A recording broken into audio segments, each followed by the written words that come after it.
I'm Locke, Meredith. I'd like to invite you to join me on the next Legal Lines, where my guest is Pastor Frank Friedmann. He's going to talk to us about a subject that's probably pretty important during Christmas.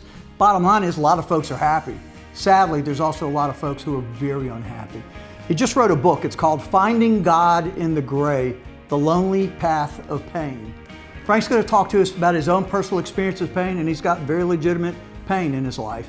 He's also going to talk to us about pain that he's counseled folks through, tens of thousands over his 40 years in the ministry. So join us on the next Legal Lines with Pastor Frank Friedmann. I'm lawyer Locke, Meredith. If you're battling an insurance company because of a wreck not your fault and they're not calling you back or being fair, whether you hire us at all, give us a call, 272-5555, or email Locke Meredith, Sean Fagan and Associates. You have nothing to lose. Hi, I'm Sean Fagan of Locke Meredith, Sean Fagan and Associates. When insurance companies have been unfair, we've never been afraid to go to trial. Fighting hard to protect your rights, we never settle a case out of convenience. We only settle when it's right for you. Whether you hire us at all, give us a call. Hi, I'm Mitchell Meredith. Injuries happen when you least expect them to, making your life more complicated. At Locke Meredith, Sean Fagan and Associates, we know this and we strive to help each of our clients during these times. Whether you hire us at all, give us a call at 272-5555. I'm lawyer Collins Locke Meredith. Trust is important when hiring an injury law firm. At Locke Meredith, Sean Fagan Associates, thousands have trusted us and gotten the results they deserved. Visit us at LockeMeredith.com. Whether you hire us at all, give us a call, 272-5555.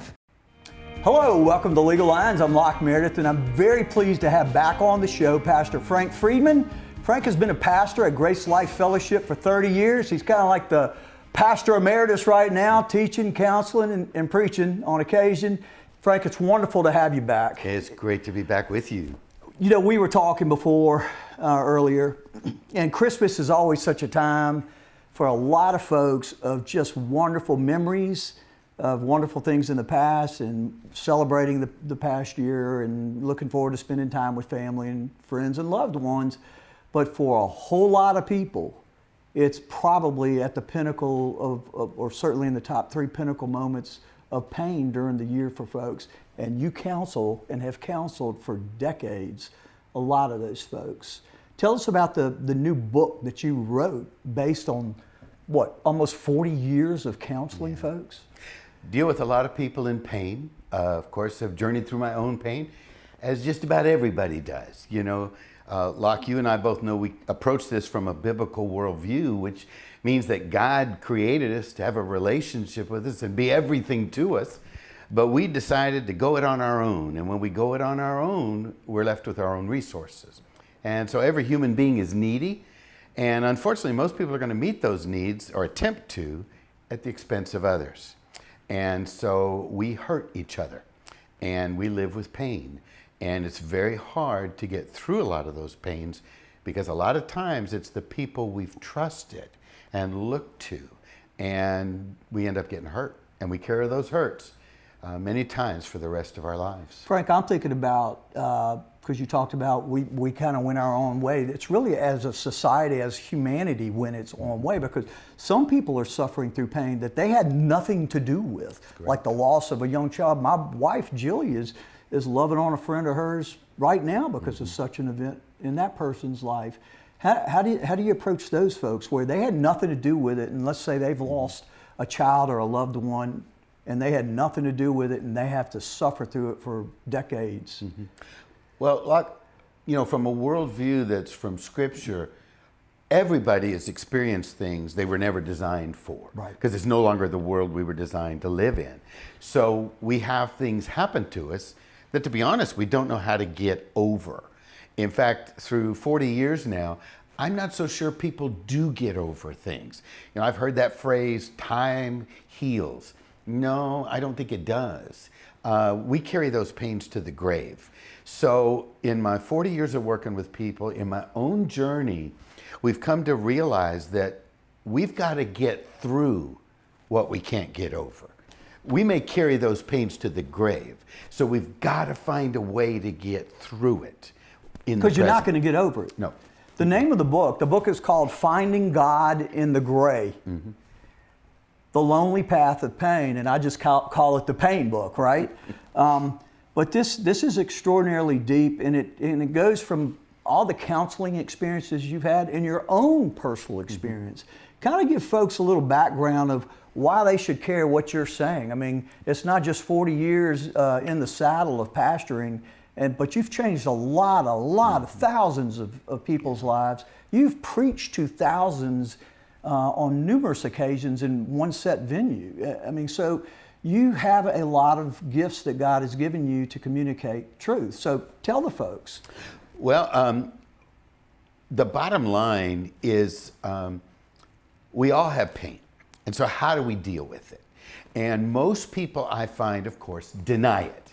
Let's just not deal with it. It's kind of like the denial process, right? The 4 or 5 things you go through. Oh, yeah. So many ways to do that. We explain away the person's behavior that hurt us. We just tuck it away and try to forget about it. We get busy. We try to just become so busy that we don't have time to think about it. But it doesn't really work. And so then we try anesthetizing the pain. And a lot of ways to do that. Booze up and drug up and sex up and whatever trips your trigger. Exactly. And again, it doesn't work. And I found that out, as you asked about, in my own journey. I grew up in an alcoholic home with an emotionally and physically abusive father. And who was 6'6"? Oh, he's a big man. And raised in the Bronx in New York City. So he was tough as nails. Tough as nails. And I can remember as a kid, when I'd see his car, I'd say, oh, he's home. And it was that kind of a life. And then he broke and became my best friend. Asked for a second chance. Wonderful. How old was he now? Oh, gosh, he was 41. I was 13. And then he became my best friend, but then he died on me at 47. So I know what it's like to have a really jerk of a dad, but I know what it's like to have a great dad and then lose him. And then from there... And you were 19 Oh, or 20? gosh, yeah. And so I just went out trying to anesthetize my own pains and some abuse in my childhood.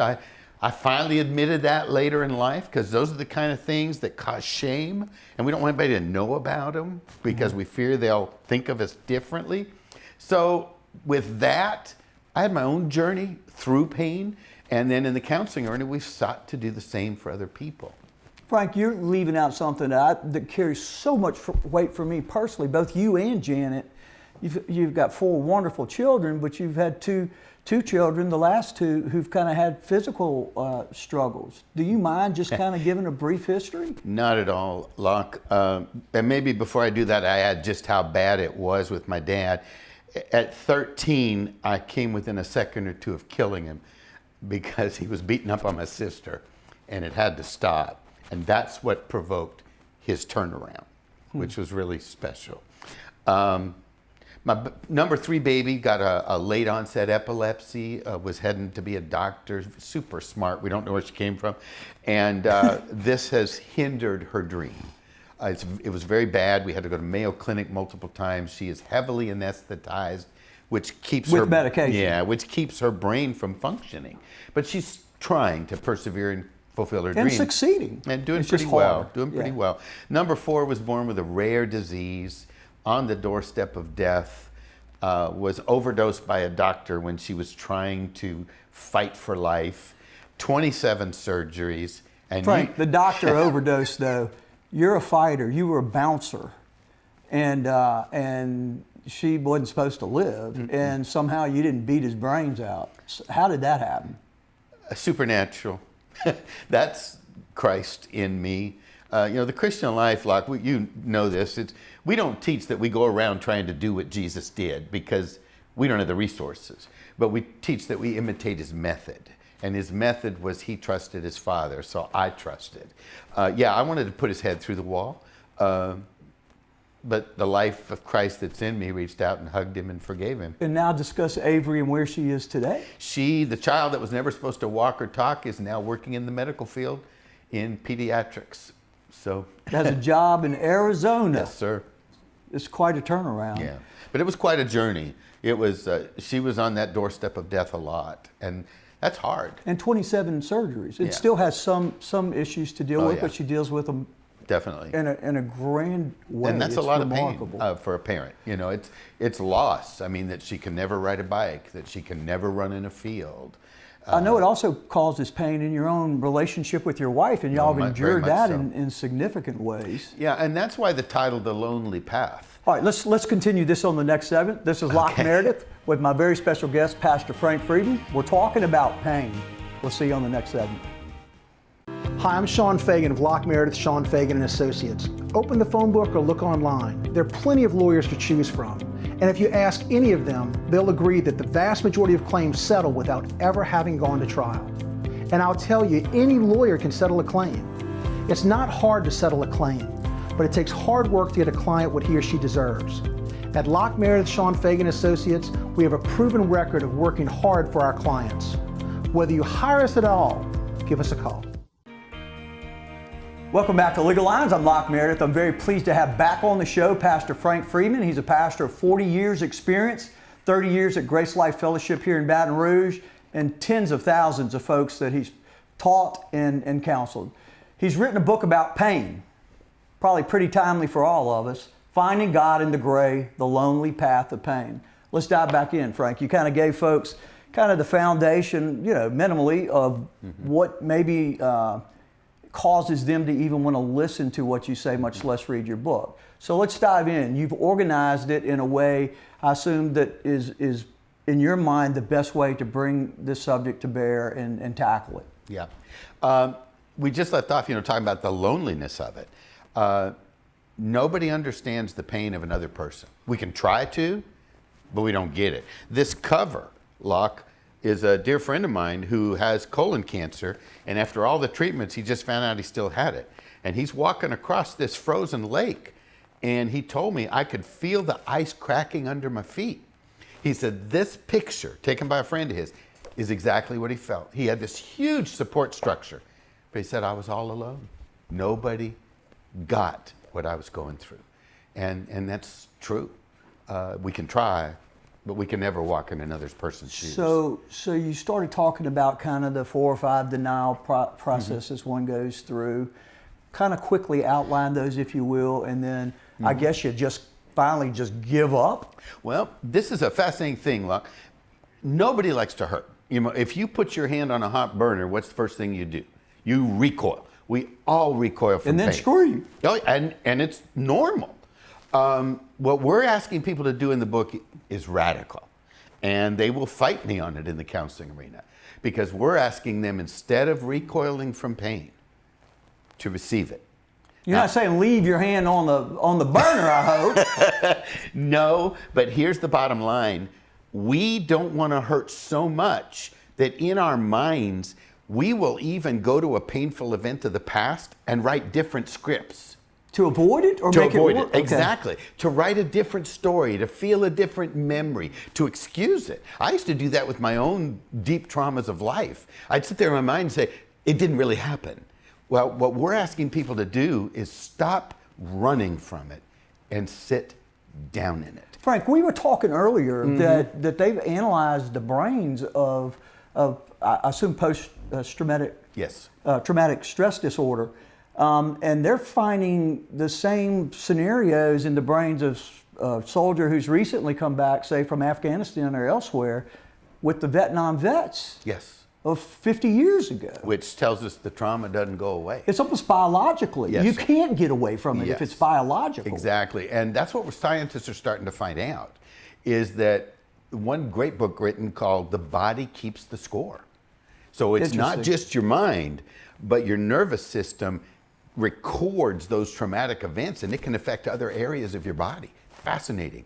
So what happened in my life is Janet came home with a plaque, and she was very proud of herself. I got you something, and I said, what is it? And she goes, a plaque. Well, she saw my face. I'm not into Christian cliche and trite stuff. And she said, wait, you gotta hear the story. So she went in and she saw this plaque. She said, oh my goodness, that's for Frank. And she went to the lady that made it, and she says, where did you get this? She said, well, I made it. She's from a mold. She said, oh no, it's original with me. I had this thought, put it down, and made the plaque. She said, well, my goodness, ma'am, you did that for my husband. And the woman said, what do you mean? What does it mean? And she says, don't you know what it means? Aren't you a Christian? And the lady said, no, I don't believe in God at all. She said, well, you got touched by God to touch my husband.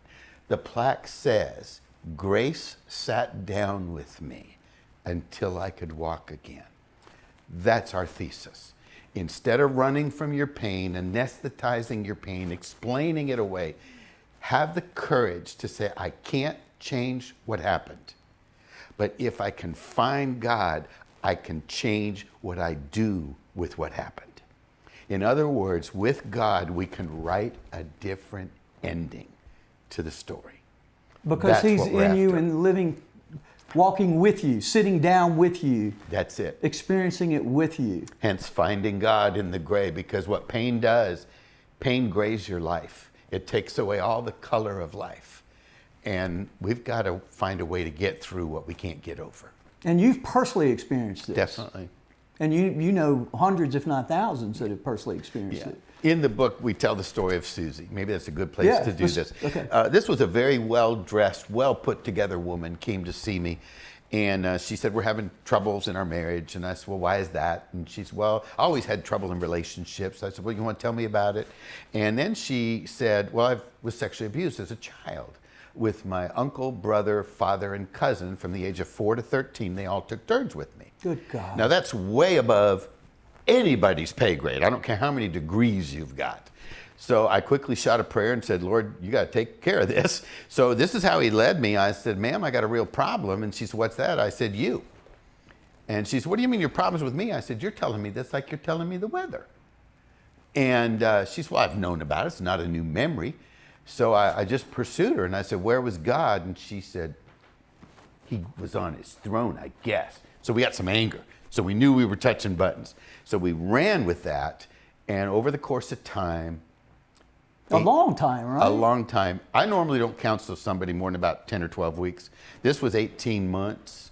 There was a lot of stuff there. When she finally got honest, finally received what those 4 people had done to her that were supposed to be her protectors. Damn straight. And then she embraced it. Just trauma experienced instead of trauma pushed away through anesthetizing, denial, and all that kind of thing. And 18 months later, Locke, she walked into my office and said, Frank Friedmann, I don't need you. I said, really? Why is that? And this is what she said. I know God in a way you will never know him. Oh. I said, touche. And she gave you permission to talk about this. She gave me permission to tell her story. Powerful, very powerful. It's very powerful. So you've got chapters that kind of organize the process with which you kind of attack this problem of pain. Chop those up into maybe 3 main, in my head I go, you know, you suffer the consequence, you endure it, and then somehow you deal with it. And Yeah. maybe the 4th one is, and you conquer it or you use it for greater good. One of the things we do in the book, Locke, is we turn to a guy named Job. And Job's story... Job, most folks have heard about Job. He loses 10 babies in one day. Now, I don't care who But you was it are. a hurricane, tornado? Oh, goodness, Something yes. we should understand here. Yeah. And I don't care who you are. I will fight you and not give up till you submit. You don't get over that. You never get over losing 10 babies. You take that pain to your grave. But what happens to Job is he complains to God finally, and God speaks to him and shows Job how big God is. And Job says, I used to say I knew you, but now my eyes really see. And the text says he died a happy man. And God didn't really comfort him. He basically said, where were you when I created everything and have done everything, to show him who his God was. Yeah. All right, we'll continue this on the next segment. This is Locke Meredith with Pastor Frank Friedmann. We're talking about pain. We'll be right back. Hi, I'm Mitchell Meredith. At Locke Meredith, Sean Fagan & Associates, we know each case and client are unique, and that no 2 cases are the same. But one thing remains constant, and that is our passion to help our clients. After an accident, we know your life has changed, which is why we passionately fight to make you and your family whole. Remember, whether you hire us at all, give us a call at 272-5555. We're here to serve you. Welcome back to Legal Lines. I'm Locke Meredith. Very pleased to have back on the show Pastor Frank Friedmann. He's been a pastor for 30 years at Grace Life Fellowship here in Baton Rouge. Honestly, he's traveled all over the nation, giving seminars to churches and groups and the tens of thousands over the decades. Let's dive back in. We're talking about pain, Frank, which is very poignant during this time of the season. So tell me a little bit where Job ends up. How did he get there? How do you process it? How do you explain it to folks as being relevant to their life? You brought it up when you said God kept asking Job all these questions that Job couldn't answer. And I think that's what a lot of us are trying to do with our pain. We're trying to find an answer. And I believe that what happened in that dialogue was that Job realized he was too small to trust himself for his own deliverance, and God was too big to not be trusted. So that's what happened. He took his eyes off of trying to deliver himself. Say that again. Job was too small to trust himself for his own deliverance. It didn't have the power. Nope. And God was too big for him not to trust. Who does have the power? Yes. And so he finds God in a way he never knew him, and he walks through life. Now he walks with a limp. He walks with tears. When those memories come of those 10 babies, he's gonna cry. But what I like to say is there's triumph in our tears now. We grieve, but we grieve with hope and with joy. And you can't put a price tag on that. It's real, it's honest. I kind of, in my brain, I'm going to Gethsemane, where Jesus is literally sweating blood at times. Yeah. And knows what's coming his way, saying, please, God, Daddy, don't make me do this. Says it 3 times. Yeah. And yet, he still trusted God, knowing what he had already endured and what he was about to endure. Yeah. And I guess that's the bottom line. You have to just let go and trust God. But in the doing of that, it's not easy. No. But the promise is you will find him. You know, this little girl... Christ did suffer. I mean, he trusted him, but he suffered like, literally hell. Yep. But that little girl, Susie, it was interesting when our conversation was over. She did ask me one final question, Locke. She said, did I really have to go through all of this to get to where I am? And I said, baby, that's a huge question. It's above my pay grade. I can't answer it. And then she added this, but knowing God the way I do, I don't have to have an answer for that question anymore. Good God. That's powerful. That's powerful. I'm pretty sure I can't say I've hit that point in my life. You know, I'm the counselor, but she's probably a lot further than me in my journey. All right, so let's shift gears a little bit. So you'd mentioned, we can comfort others. Explain all that in the context of pain, because, and I think there's even scripture to this effect. This is one of the key points I think we make in the book. I have a problem with the church. The church presents a facade. Everything's good, everything's rosy. Church words, oh baby, church if we people. hurt, it's bad advertising. Right. That's exactly opposite of what the Bible teaches. The Bible teaches we'll be transformed to the image of Jesus. Well, Jesus is a man of sorrows, acquainted with grief. So if we will let ourselves feel the hurt, but find God in a way we never know him, we'll present an honest faith where people will see our tears, but they'll see we have something they don't have. We'll be men and women of sorrows, acquainted with grief, but we've come to know him. The world will be able to relate to us then, and I say a person who will have an honest faith like that. Talk about the church. Yes, is on the front lines. They are God's elite special forces, because then we're walking the same path he walked. The problem, Locke, we don't want to hurt. So Frank, we would rather not walk that path. Yeah, we've been talking about the person who's suffering through the pain right now, but quickly talk about what you're talking about, and that is folks who are trying to comfort somebody in horrible pain, and how they do it wrong in your view, and how they do it right, correctly, based on Scripture. Yeah, we have a and your counsel. We have a chapter there called Faulty Friends with Worthless Words, and that's what we tend to do. We try to fix them. We are not the fixers. Our call is to love them, to sit down with them, maybe say no words, but just to be with them as long as it takes. Cry with them. And the greatest gift we can give is the gift of acceptance. When I finally got real honest with my struggles and I went to see a guy, I sure he would reject me when I told him my story. And he accepted me. Acceptance is the great power that we give. And he sat down with me for as long as it took until I could walk again. So define acceptance. That it doesn't matter who you are, what you've done, or what was done to you. That does not determine how I see you. I see you as a child of God, and in no other way than that. So somebody who has not, so we're talking about those who have suffered particular horrible pain and endured it and have come to a closer relationship with Christ, and how they are given the ability to comfort those with the comfort they receive that are going through a similar type experience. Correct.